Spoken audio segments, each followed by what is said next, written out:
Hi friends, welcome back in today's video. In this tutorial, I'm gonna show you different types of white blood cells and their functions. Okay, white blood cells are also known as leucocytes. They are classified into granulocytes and agranulocytes. The granulocytes include the neutrophil, eosinophil, and basophil, while the agranulocytes include the lymphocyte and the monocyte. Okay, let us see their structure and their key functions. When you look at the structure of the neutrophil, it has a multilobate. You can see 1, 2, 3. It has multilobate nucleus, while the eosinophil has a bilobate 1, 2. That means it has a bilobate nucleus.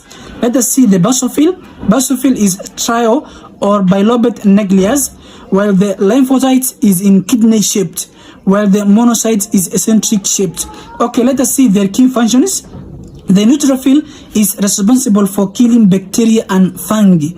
Okay, we also have the eosinophil. The eosinophil is responsible for killing bursitis and allergic reactions, while the basophil is responsible for inflammatory response. We have the lymphocyte. The lymphocyte is responsible for killing dead cells. That means it fights against infection, while we have the monocyte. The monocyte, it kills viruses and make antibodies. Okay, let us see their interpretation. Okay, the white blood cells are also known as the leucocytes. They are essential components of the immune system, as they play a crucial role in protecting the body from infections and disease by circulating through the bloodstream and tissue to respond to injury or illness. Okay, they are colorless. They are colorless cells that have a round shape with a distinct nucleus. They are largest blood cells, but they account for 1% of the blood volume and are produced in the bone marrow.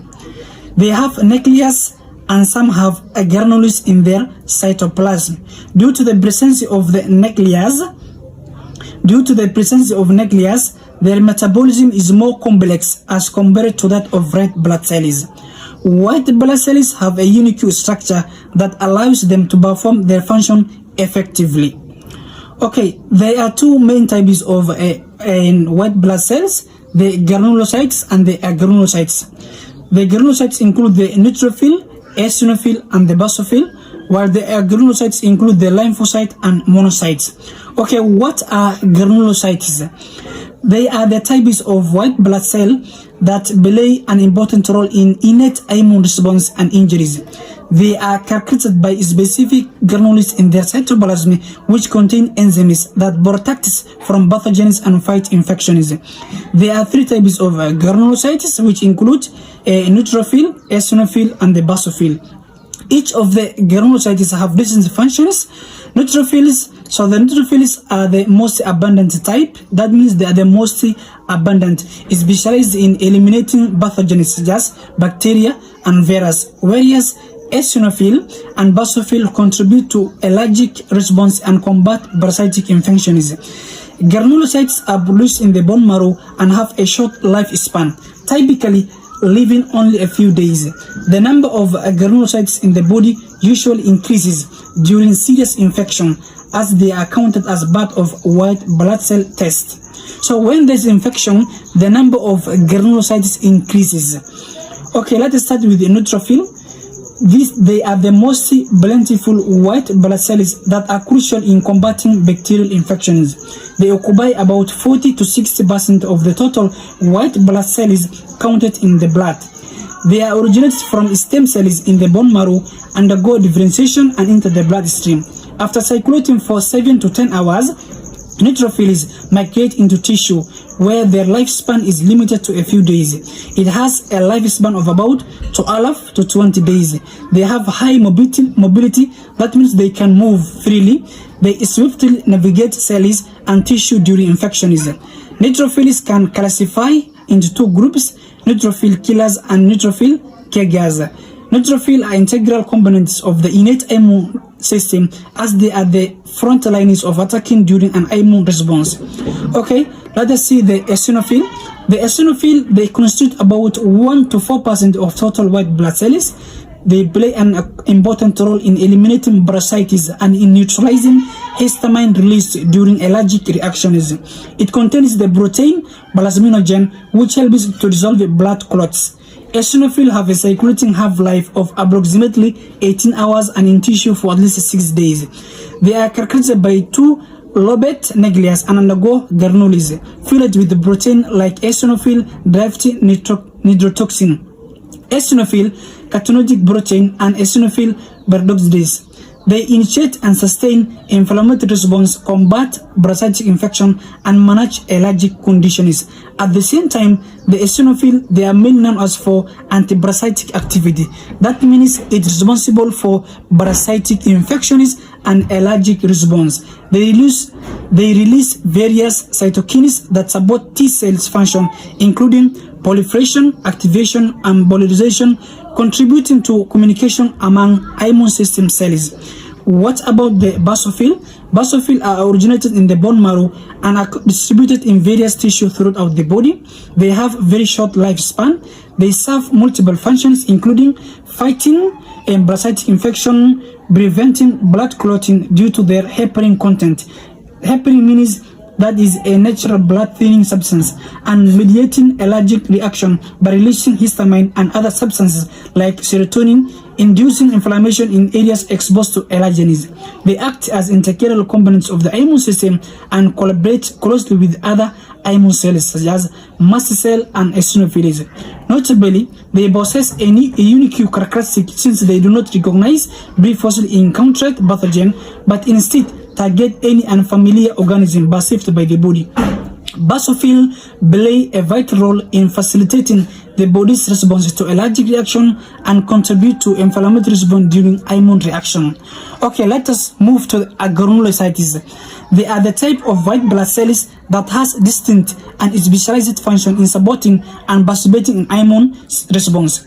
They are characterized by the absence of granules in their cytoplasm, which includes lymphocyte and monocyte, that protects the body from pathogen and fights infections. Okay, let us start with the lymphocyte. Lymphocytes are the specialized cells that uniquely recognize and respond to foreign antigen. They can be identified by their larger nucleus and constitute between 18 to 40% of circulating white blood cells. They serve as mediators for both humoral and cellular immunity. There are three main types of lymphocyte. We have the T cells, B cells, and the natural killers. B cells are responsible for producing antibodies to attack invading bacteria, virus, and toxins, while the T cells play an important role in cell-mediated immunity. They destroy the body's own cells that have been taken over by virus or become cancerous. They can also produce cytokines, which are biological substances that help to activate other parts of the immune system. Natural killers function in mediated cytokines. In innate immunity, they can recognize changes in the level of a surface molecule called MHC, which means major histocompatibility complex. They can release cytotoxic granules, which then destroy the altered cells. Their contribution is crucial as they provide a defense mechanism against disease, infection, and foreign agents. They are an integral part of the immune system, and their levels can be assessed through a blood test to evaluate the body's immune response. Okay, let us see the monocytes. The monocytes are white blood cells that play an important role in defending the body from infection and foreign elements within the immune system. They are the largest among the WBC, ranking from 15 to 22 in diameter and comprising 20 to 10% of leucocytes and 5% of the total circulating nucleated cells in human blood. These cells originate from monoblasts in bone marrow, deriving from hematopoietic stem cells. They circulate in the bloodstream for about 1 to 3 days before migrating into tissue. Okay, let us make a summary. We have said the white blood cells are also known as the leucocytes. They are divided into granulocytes and agranulocytes. So the granulocytes are white blood cells that have small granules containing proteins in their cytoplasm, while the agranulocytes are white blood cells that do not have granules in their cytoplasm. So the granulocytes include the neutrophil, eosinophil, and the basophil. So the neutrophil, they account the majority of white blood cells in the body. They act as scavengers, meaning they help surrounding and destroy bacteria and fungi that may be present in the body, while the eosinophil is responsible for responding to infection that cause parasites. The eosinophil is responsible for destroying and attacking the parasites. The basophil is responsible for an allergic reaction. The lymphocyte is responsible for destroying dead cells, meaning they fight against infection. We also have the monocyte. The monocyte, they kill virus and make antibodies. Okay, the monocyte divides itself into two shapes, as you can see. The monocyte, the first one is dendritic cell, and the second one is macrophage. So when they see any pathogen, they divide into two types and they attack, target, destroy any pathogen that may cause a chronic infection in the body.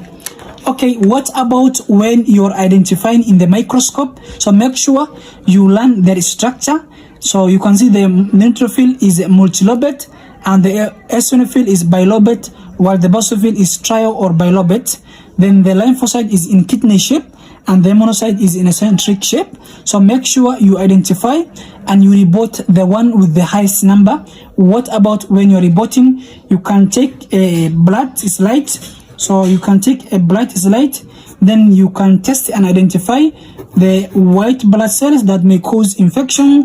Then you count the number with the highest you count the one with the highest numbers. For example, you can write, if you see lymphocyte with the highest number, lymphocyte, you can write weak, strong, or severe, or you can use a triple plus, or you can use a 1 plus or 2 plus, a mild, a moderate, severe.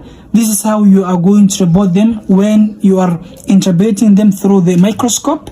I hope you find the video helpful. Kindly please don't forget to subscribe, like and share, and give your comment to this video. Thanks for watching and have a nice day. See you in the next video.